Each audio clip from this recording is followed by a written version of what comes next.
Max Gorlin, Melbourne Football Club. You're listening to the Coaches Panel. This is Nat Fyfe from the Fremantle Footy Club. Trent Cotchin from the Richmond Footy Club. Scott Pendlebury from the Collingwood Football Club. You're listening to the Coaches Panel. Patrick Cooch from the Carlton Footy Club. It's Rory Sloane here from the Adelaide Crows. This is Tom Mitchell. You're listening to the Coaches Panel. I'll be honest, for a number of years since we've done the 50 most relevant, two things have almost been consistent. One is my love of a GWS Giants midfielder by the name of Josh Kelly. I haven't fit him in the 50 most relevant, but I've squeezed another Giants midfielder that might just take his place into today's episode of the 50. Another staple, one of the great friends and SuperCoach players are very familiar with the work of the Phantom. We love him as a regular guest on the 50 most relevant and the work he and the team at Code Sports and News Corp do year round. Phantom, nice to see a photo of you and to hear you again, mate. A big preseason for your boys lined up, but also Tom, he's a fascinating player to look at for SuperCoach and AFL Fantasy this year. MJ, a pleasure once again to be here. I love your work as well, and thanks for giving me my man, Tom Green, a player that, as you know, and out there, if you've been listening over the past couple of years, a player that I would lock in right away, but this year a little bit different, as you've discussed in the countdown, and as has been talked about throughout the fantasy community. Opening round throws summed out and clouds just what is the best setup in terms of midfield premiums. And Tom Green obviously will feature up there in the big start for the AFL a week earlier this year. But can we pick him? I guess we're going to find out over the next few minutes. We certainly will. A seasonal average of 111.2 in SuperCoach, consisted of 12 tons, a top score of 145. Nowhere near his career high, though. That's a 164. He is priced over 620,000 for you in SuperCoach. While in AFL Fantasy and Dream Team, if you're playing those formats, he's coming in at a seasonal average of 110.6, 15 tons, a season and a career high score of 170 last year. He's $1 million man in Dream Team and $998,000 in AFL Fantasy. If you followed the work of the Phantom for a few years, he's already alluded to it, but I don't think there's a player that he loves more in the AFL. You see this incredibly strong beast of a human just throw opponents off him at will, the way he wins the ball, the way he uses the ball really, really well. And I think finally, Phantom, the build that we've been anticipating and expecting over the past couple of years, if the breakout was coming. Well, in 2023, he arrived not just as a SuperCoach player, but as a footballer, as an elite midfielder in 2023. Definitely did. Really took over that Giants midfield average, added 14 SuperCoach points to his average last year. Just became more consistent as a scorer, more consistent as a ball winner, and more consistent for the Giants forward of centre to score involvements up almost 2.5 per game as well. So wasn't just winning the footy in tight, getting a lot more on the outside too. Uncontested possession numbers were a career high as well. So we know how good he is at winning the ball at the contest. He was the champion data junior record holder, still is for contested possessions. And that's why I was on for a long time. I left him out in 2022 when he went bang to start the year, got on, went downhill from there. Started last year, a little bit of a frustrating year, obviously, with that hamstring setback later in the season, but he went bang to finish 2023. Yeah, it was huge. I think it was a 120-plus Final Four for the year with nothing really under the 110 markers across SuperCoach. And again, some really high scoring. But you look at that season overall, the 110 in AFL Fantasy, 15 tons, 5 over 120, including a 136, a 141, and that career high 170 that I alluded to just minutes ago. Importantly, he's not just a ceiling guy. Got some really nice basement, just 2 scores under 80 in that format last year. 9th overall for averages, 7th for midfielders in AFL Fantasy. He's got a better midfield average than Rory Laird and Andrew Brayshaw. So you're considering those boys, probably need to at least take a little look at Tom Green. While in SuperCoach, that 111 average, 12 tons, better conversion rate of hundreds to 120s. You get 7 of those, including some 130 plus scores, twice dropping under 89 all season. And he's in the top 20 for overall averages, 13th for midfielders, And like you alluded to, Phantom, at the end, 129.75 over that last month, 122 in AFL Fantasy. We could talk about the season that was, but we do need to start looking a little bit more ahead. A 110 plus average is nothing to be disappointed about. And in AFL Fantasy, that puts you as a top line mid. Yeah. In SuperCoach, though, it wasn't quite enough to get there. That scoring threshold, that ability to get 115, 120, or pushing 130 like Bontempelli did for us last year. There's a higher scoring capacity due to the way that game goes. Where do you see there's a scoring pathway for Tom Green to improve? Is it just natural development, or there are a couple of things that he can, in your eyes, get under control a little bit to be able to get into that 115 territory that ideally we want him to in SuperCoach?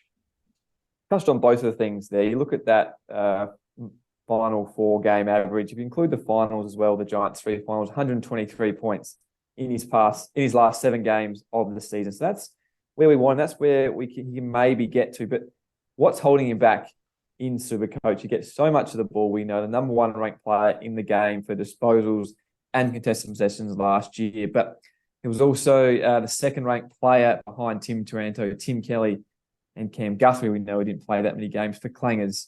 And obviously in KFC SuperCoach, negative points for those. And his disposal efficiency of 66.4% was the lowest of those top 10 ball winners in the game. So that all contributes, and it just hurts him at the top end of his SuperCoach scoring. He does so much else. His contested ball winning makes up for a lot of those errors in games. But he's prone to making those errors early as well in games. A little bit rushed, bit eager maybe. We know he's a bullocking type of player, but can he slow down a bit? Because when he gets those early errors and clangers against his tally, he's always catching up in SuperCoach. He does well to get back into it, but still those 15 or 20 points he's lost early in games, always hard to make up, especially if it's not going the Giants' way. So if he can start a bit more cleanly, and maybe you mentioned there, just tidy up a little bit of his game, slow down a little bit more. We've already seen, I think, develop in his game over the past 18 months. So again, still young. He still hasn't been at the top of the Giants tree for that long. So we're hoping he can do that. And then you've got your ceiling in SuperCoach like you've got it in AFL Fantasy, because everything else he does is he's a SuperCoach beast in the making, if he can tidy that stuff up. Well, last year he went at a disposal efficiency of 67%. The 2 years prior, he goes at 70. You might go, MJ, it's 3%. There's nothing there. No, that's the difference right there that Phantom's unpacking for us in SuperCoach, where we are awarded for how you use the ball, not just how often you can get the ball. This is where you can go from that sort of 110, 111, 112 to getting rid of those negative scoring threshold moments that pop up early in games. All of a sudden, easy pathway to 115, 120, like he did over the last 6, 7, 8 weeks of the season. So it really is, he's not that far away in SuperCoach from finding a way to becoming a 120 plus guy. It really is 1 or 2 little tidy ups in his game. And for a guy that's still in the right side of early 20s, I wouldn't be too concerned. Some are concerned, though, about a few other things, but let's come back to that disposal component for a second, Phantom. This episode is brought to you by Allstate. Some people just know they could save hundreds on car insurance by checking Allstate first. Like, to check you have the tickets in your wallet first before you drive 2 hours to the big game. Seriously, you had one job.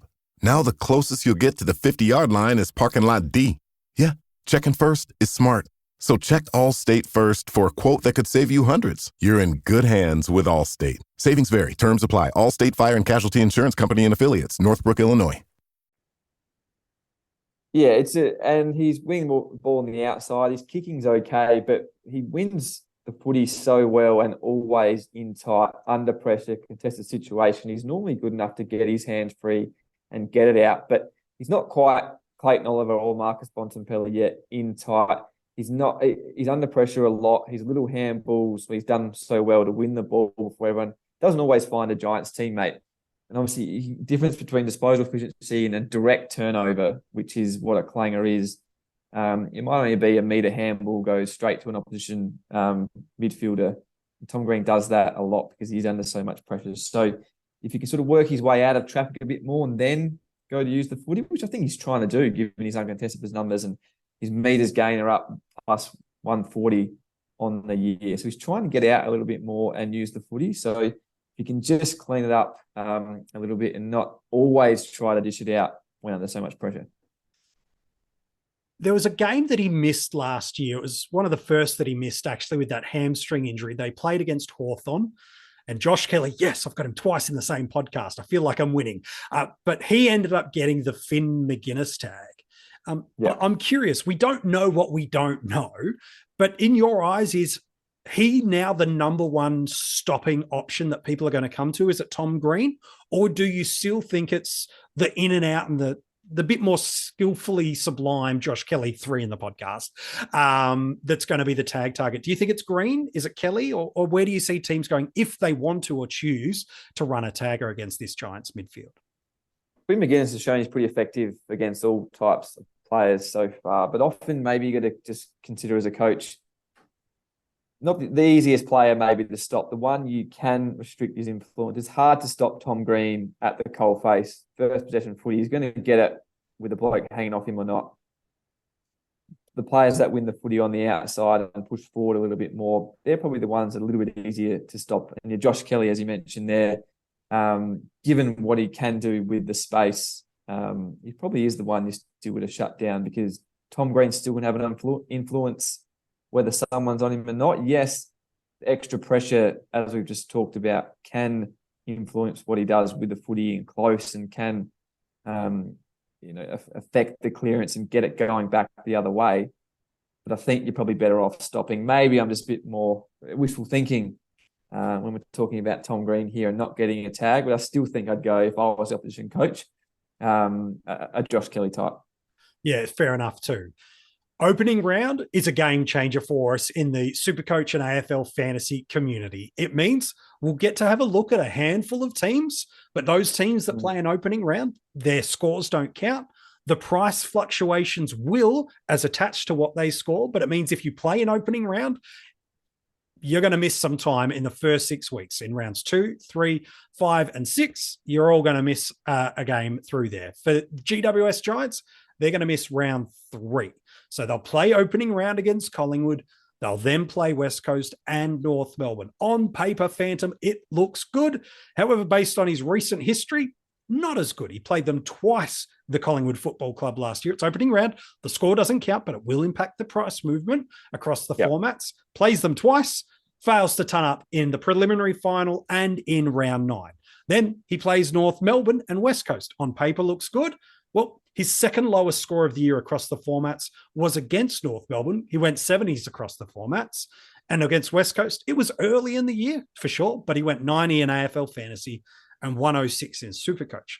The reason I bring that up is people are looking at Tom Green because of the early fixture, start him in round 1 and 2, hope to bank some monster scores, and then look at trading at round 3 to whether it be a Sam Walsh or any other avenue that's available to them from there. What's your take on how we could consider approaching Tom Green as a starting squad option? Or is it just a flat out, no, you can only look at him once he's back off that first bye? It's not a flat out no. He's not in my team as we speak and we record this, but I'm still open to it. I think we're all talking about it. We look at what you've just mentioned, what opening round could mean, how many premiums from those sides we've got to lock into our team, how many we're looking at, and the negative effect that could have on our team over the first 6 rounds. Are we thinking about it too much? Maybe. You spoke about Tom Green. If we get Tom Green from the last month of the season and he goes bang with two 140s, then his score is probably making up for that rookie you have to field in the round 3 bye. Again, if he's coming back and he hits his 6 or 7 clangers against the Eagles or North, and North was a little bit odd last year, just really fell away out of the game in the second half with that 77-point score. No real direct attention, no real negative stats in there. It was just an off game, maybe, if we're looking at it as a one-off. But if he's going to come back to the pack a little bit, You know, you're going to pick a Luke Davies-Uniacke maybe who plays that extra game, and then you're getting that extra score. The difference between him and that rookie maybe a bit more. But the ceiling types are the ones that are still in my thinking. Green, Errol Goulden, who can make up that difference. Because we're talking about we don't want to start these guys because early in the year, yes, it's best 18 scoring in Supercoach. But at this stage of the year, you are going to have to field and go deep into your bench rookies to cover those premiums on those 2-team buys early in the season. But if you've got your players scoring big before that, then the difference is not so much. So still very much in contention. I haven't actually decided or settled on the best approach yet. Still thinking about it a lot. I think it's different and it's a first for all of us out there. It's going to be fascinating to see how it all plays out, what strategy works. But for now, it's just about balance. I think we can't overdo it one way or the other. What do you think? My initial gut response to it is, I think you can do it. Now, ultimately, the decision to start a Green or someone from that are the premium level, it's different for the mid prices and the cash cows. So they're a different conversation. So if we put a Green, a Goulden, you know, all these guys at the top end that are there, you can throw a Max Gawn, even though he's got a bit of value and he's towards the back of these first blocks. To me, I would go, if you start him, it's because you believe they're going to be right at the top of that tree. You believe they've got that ceiling, and structurally to do it, it just means you do different things. So potentially you might have a Jeremy Sharp, for example, who we revealed early in the 50 most relevant, as I think he's got one of those Fremantle wings secured. He might not be on the field for you at the moment. He might be sitting as that bench option. And I can see him really comfortably going 70 as a baseline. And he can pop ceilings. He's done it before as a proven performer at the AFL level. So to me, I go, you can look at a Green. It just means your structure looks different. If you're looking at a Whitfield, if you're looking at a Gould, and if you're looking at premiums, you can. You've just got to do it differently. So don't just go, premiums, I'm out, I'm done. Spend this time in February to try different things. It's, you know, like the Jack McRae injury that came out in the past couple of days. If I was building a team, which I am, I'd kick McRae out of my starting squad because I know what the structure looks like with him. Now play around with it, see different things, try a heap of stuff and see what it could look like, because you might just find a structure and a style of players that fit across all 30 positions. So I'm with you, Phantom. I think don't close yourself off to that idea of starting with Green. Be open to it. It does affect your starting strategy of who you pick and where you pick and how deep you go in certain lines. But I suppose that's the beauty of having 40 trades for us in Supercoach now, an increase of what we had last year, is even if you do get to round 3 and he only goes 110, and you're not really loving what you've got a pathway with the extra trades and the trade boosts in Supercoach that if you want to move him on, you can. Unless you pick the perfect team, as we know every year, before those price rises, you are making structural changes. You might have missed someone, that value pick you need to jump on. So someone has to make way. So again, I'm not against that line of thinking as well with Tom Green. Obviously, for long-time players, you don't trade your premiums in Supercoach. We know that's one of the big rules, but it's a different year of Supercoach. You've got to be open to it. More trades gives you a bit more flexibility. And again, we got hit by injury and suspensions hard last year. Doesn't mean that is going to happen again this year. It doesn't mean also you can't go out there and throw all your trades away. You can think about using them differently early on. So he's got 2 early buys, round 3 and round 12. Do those 2 misses mean it's a fade in starting squads? I see that logic. I understand with that. By the way, they play Hawthorn the first game after the multi-buy round. So round 13, they're up against the Hawks. So you'll find out pretty fast if McGuinness is keen for him or not. But if you were to just take all the variables out of buys, ask yourself, where do you rank Tom Green? Where does he sit in your midfield ranks? Because that Phantom might just unlock whether or not he's a starting squad. You're getting into him early, straight after that first buy, or you look into him late as an upgrade, because I feel like he's the kind of guy that could absolutely take a season away from you if he gets on a hot stretch with that ceiling that you mentioned. Ryan Reynolds here for, I guess, my 100th Mint commercial. No, don't. I mean, honestly, when I started this, I thought I only have to do like 4 of these. I mean, it's unlimited premium wireless for $15 a month. How are there still people paying 2 or 3 times that much? I'm sorry, I shouldn't be victim blaming here. Give it a try at mintmobile.com/save. Whenever you're ready. $45 upfront payment equivalent to $15 per month. New customers on first 3-month plan only. Taxes and fees extra. Speed slower above 40 gigabytes. See details. Well, I think he's a 120 man when we're talking about average. Obviously, total points might be a bit lower unless he can tidy up that top end of his game and make it up with those huge scores we saw in AFL Fantasy. But top 6 mid for me, 120 point average. So I guess if I'm saying that, then maybe I've got to go back here and look at my team. But I think when we're talking about average at the end of the year, no one wins the footy like Tom Green. No one scores as quickly as Tom Green. Yes, his points get taken away sometimes, but again, I'm sure that's something he's working on. Maybe the Giants get better, gets a little bit more help in there as well. Again, does that help him out? So 120 point man, there's not many in the game that do that over the year. So top 6 mid for me by the end of the year. Again, it's just about when is he coming in your team and how is he coming in your team? Yeah, that's a good one. And that's the beauty of February. Spend that time. If I start him, what does that mean? What are the trades that I do? What does that impact with other premiums I might have that are having early buys? Does that change my structure? Try it and see. And if you don't like it with Tom there, no problem. Resort back to other plans. Otherwise, I'm quite inclined with you. I don't see him dropping under 110 in AFL Fantasy this year. And if he's not at 120 in SuperCoach, he is banging the door down.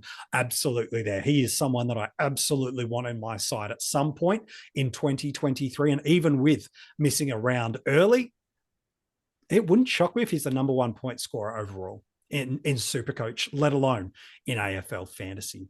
Draft is different, though. Opening round means absolutely nothing to us. And politely, you can navigate that early buy round through there.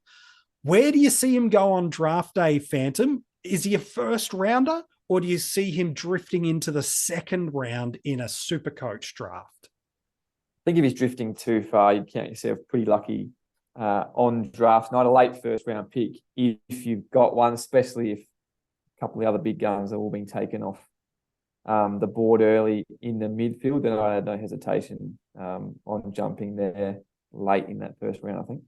Yeah, I think in AFL Fantasy he's an M1, which means he could go in that first round there in SuperCoach. He could certainly drift to an M2, but it'd be a very early M2, and it'd be because you're positioned at the back of a draft. And so you're on that turn if you're doing a snake draft and you're going mid. Equally, if you jag one of the top end rucks or a Nick Dacos at the front end of your draft, you might just get lucky enough to get Tom in the middle of the second round or late second round would be an absolute dream.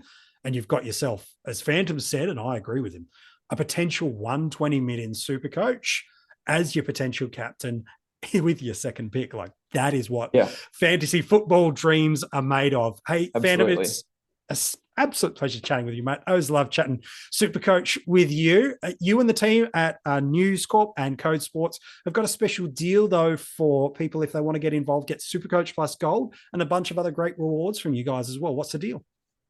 Yep, plenty of great content, $1 for the first month with Code Sports. And as MJ, you mentioned there, includes SuperCoach Plus, a serious play. If you're not playing with SuperCoach Plus, all the numbers and everything you need to get ahead. And of course, all the great content from us, plenty more to come. The Phantoms preseason will kick into gear over the next coming weeks. And of course, as we look at all the data from the preseason games, reveal all our final teams. The Rookie Bible will get some huge updates as we push forward to opening round as well. So plenty to look at, plenty to digest. And again, not for much at all either. And I believe we might even see a few podcasts from the Lair as early as this week. We might see a few dropping. Delayed start the preseason, interrupted campaign for the Lair so far. The band, though, looks to be finally back together. And episodes will start dropping soon. We'll look at all the different positions as we do every preseason. Of course, we'll check in and see what the hipsters thinking. As everyone likes to listen in and see how he's gone over summer and get his quirky thoughts on the year ahead. A big year, hopefully, again, for the Lair. A bounce back year for some of us on the show. Hey, if you want to check out the Lair, you want to check out that Code Sports deal, or get in touch with the Phantom over X or on Facebook. I've put all the details in the description of this episode. So whether you're checking this out on YouTube or streaming the audio podcast, just go click in on the description. You've got some great stuff there. The details and even the link to go straight and activate that code is for you there. Phantom, as always, a pleasure, mate. Love talking about one of your favorite Supercoach players of all time. And thanks for being back on the coaches panel in the 50 most relevant. Pleasure, MJ. Love your work. Might need to go check my team. I have to get him in, Tom Green, right now. Yeah, I think I might be talking myself back into him as well. If you want to go and check out the corresponding article that sits alongside it, it is online for you now at coachespanel.tv. There are podcasts for every single player in the 50 most relevant. We've been going since January 1. You can go back and check it out. Wherever you get your audio podcasts from, you can just simply search for the Coaches Panel, find us, subscribe, and give a 5-star rating. And we're on YouTube in 2024. If you're watching this, you know what the Phantom looks like. It just looks like his avatar. That's all he does. That's all he looks like. His hair doesn't move. It's beautiful. You could go and check out every video we've done, though, through the preseason of the 50 most relevant, and check that out. Make sure you've subscribed. And you've got details in the description of this episode, not just for everything that the Phantom has mentioned from the Lair and the News Corp and Code Sports deal, but also to become a Patreon supporter of the Coaches Panel. Exclusive access to a bunch of different content, hidden groups, and rewards all come your way. If you'd love to join our supporter group, the details in the description of this episode. Right. So who's next in the 50 most relevant? Another guest collaborator on the podcast. He goes by the name of Pig Mentality. Yep, nobody in the fantasy community uses their real name anymore, do they? He's a part of the Dr. Supercoach team. He's an absolute star because we're heading back to the rucks. If there's a ruck guy that I'm talking about and I want stats and information, Pig Mentality is the guy to go to on X and Twitter. But what are we doing in our rucks? We've only had a couple in the 50 most relevant. Are you going set and forget? Are you going value? Are you going a combination of both? Well, there's been one ruck that feels like it's been completely ignored in the Supercoach and AFL Fantasy community. And according to Pig Mentality, he actually might be the best ruck buy of the year. Who is he? You'll find out tomorrow in the 50 most relevant.